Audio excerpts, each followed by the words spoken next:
You may think that flying unmanned surveillance drones, possibly armed, over the streets of Manhattan or other U.S. towns and cities sounds extreme. You may think that it sounds like another step in the path to tyranny, where you have to close the blinds every time you hear the whine of a drone whizzing by your apartment, or you have to wear a hat to shield your eyes from the prying eyes above. The New York City Police Department disagrees with you.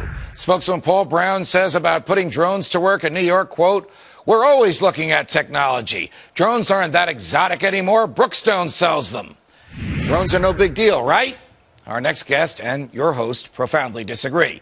Welcome back to former Texas judge and still media superstar, our good friend Catherine Cryer, author of the great new book, Patriot Acts.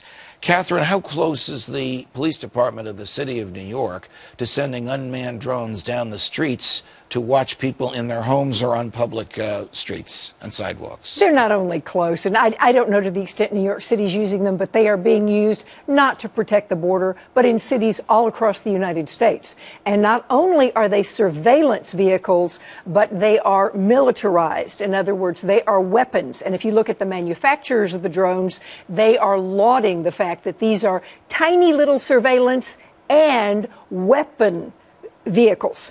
So it's a dual service that we need to be worried about. I want to put up on the screen a photograph of a street corner, 11th Avenue and West 26th Street in New York City. It's not very far from here. And there is what appears to be a street sign that basically says, "Attention, authorized drone strike zone, 8 a.m. to 8 p.m. This is obviously some sort of a joke, but people take this in passing. Have we become so acclimated to the militarization of the police that we look at something like this and don't think anything of it? Absolutely. I screamed and yelled in 2006 when the Defense Authorization Act included an expansion of martial law, where the president on his own authority could determine that even economic crises enabled a president to utilize the military. That sort of expansion has been going on. Obama has given back none of the powers that he got from the Bush administration, and people now are blasé about something that is completely corrupting our Bill of Rights, constitutional powers, and this kind of thing is being utilized by Republican and Democratic administrations.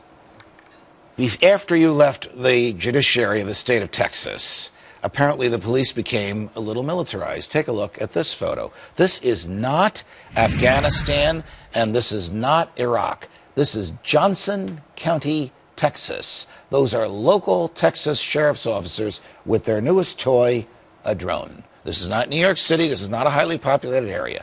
What would a county in Texas that covers mostly the desert need with a drone? Well, there's a great story out of North Dakota, which corresponds to this Texas photograph, where they were utilizing it to chase some guys who apparently had stolen cattle. Now, there was some allegation that they were part of a kind of a right-wing group that opposed the government, but they literally sent out the drones to find these guys. Complete domestic problem, legal problem. This was not that long ago.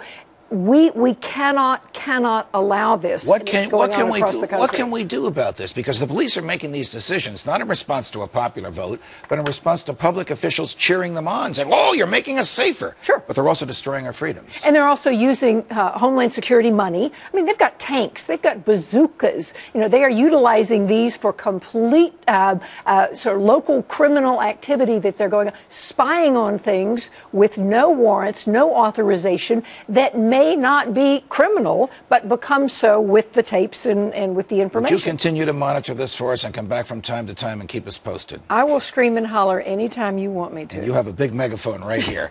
Catherine Cryer, always a pleasure. Thank you for joining us. You ready for this? Why watching